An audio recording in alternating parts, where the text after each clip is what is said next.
I'm here in Neath College today to open their new esports suite, and it's great to see so many teams coming out of Wales and the colleges getting behind. So hopefully it means more talent coming through to the national team in Wales.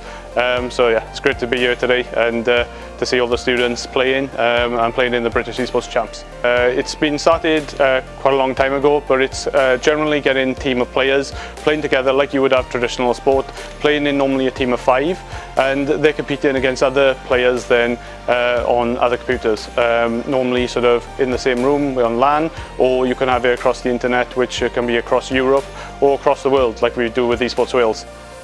So we started, we're passionate about games, so we just thought there was equipment here in the college.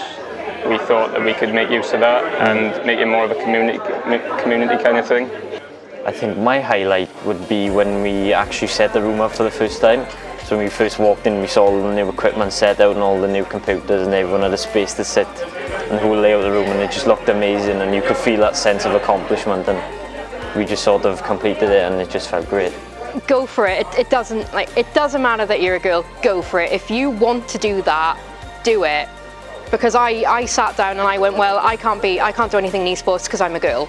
And now I'm an ambassador, I'm a coach, I play League of Legends almost every day, and everyone loves me.